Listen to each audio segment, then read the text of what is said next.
Okay, anyways, I am getting pretty frustrated with this video because I've tried a few times to record it and it's not working for some reason or uploading to YouTube. However, I'm trying again. So now I'm so flustered, I'm worried I might forget some of the actions to show you guys. So if I do, we'll just go back and circle back around and I will fill in the gaps or the spaces of what I missed. So for this section though, I just wanted you to get used to some of the more basic ones. There were still some actions that I deliberately left out. I might still show them to you in this video just so you can start wrapping your head around them, or just, you know, the more repetition you see it, the more you hear it, the more likely it will stick with you once we get to learning that section anyway.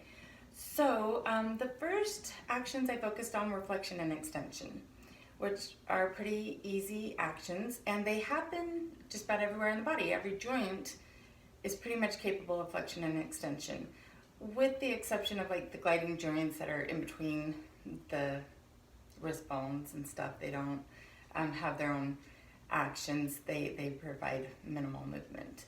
However, so you can do flexion of the head, right? Extension of the head.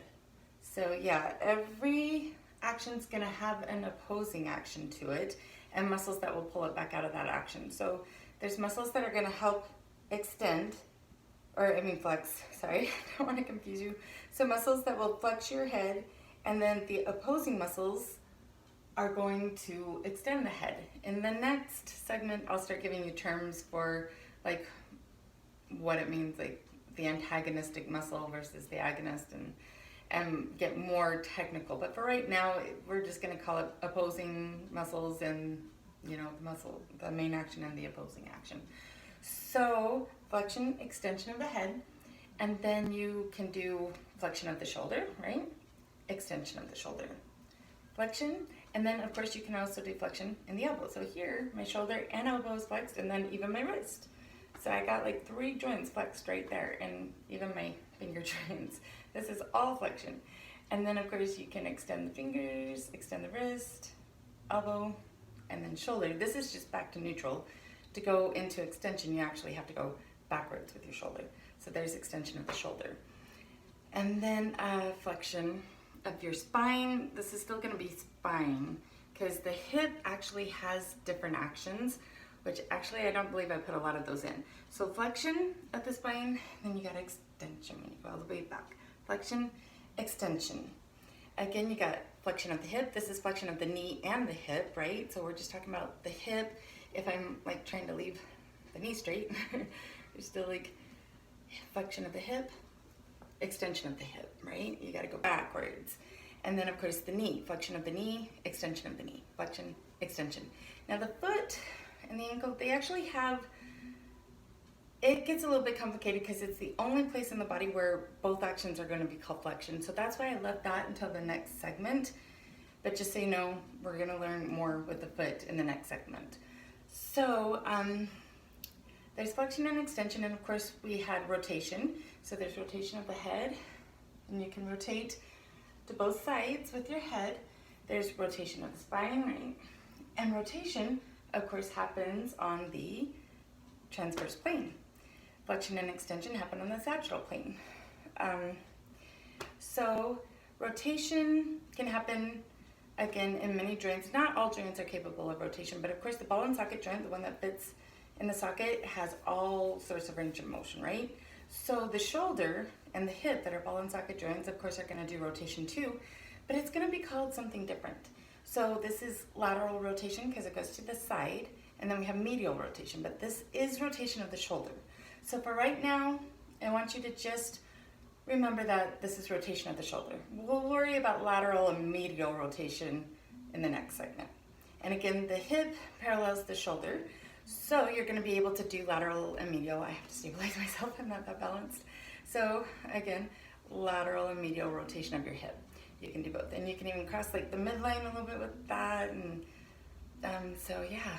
So of course these 2 joints have the most movement, and there is a movement called circumduction that only the ball and socket joints are capable of, and that's just when you're going in circles. So this is circumduction, and circumduction happens on all planes of motion. So it's the only one that's going to be on all planes of motion. Again, we're going to get more in depth with the action in the next segment, but I do want you to start realizing what circumduction is. And then again, you can do like little circles with your leg, and it's going to be called circumduction. So then, abduction and adduction were more apt. So abduction takes away from the body. Remember, think of ab with the B as in boy as subtracting. Adduction is adding it back to the body with the ADD. So abduction, adduction.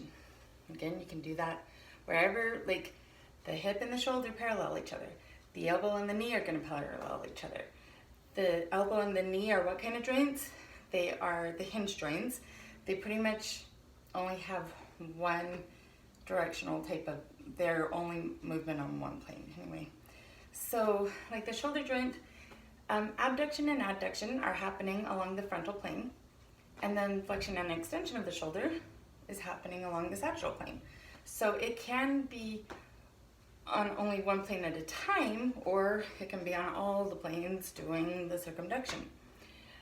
But a lot of joints, they're only gonna move along one plane of motion.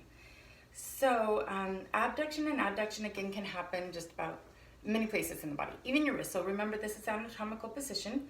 So here's adduction, abduction, and this is of the wrist, right? Ab, ad. So the shoulder, the elbow and the knee can't do ab and adduction. They can only do flexion and extension. But a lot of things can. So even like your thumbs, abduction, adduction, ab, ad, abduction, ad. And you can do it with all your fingers. Okay,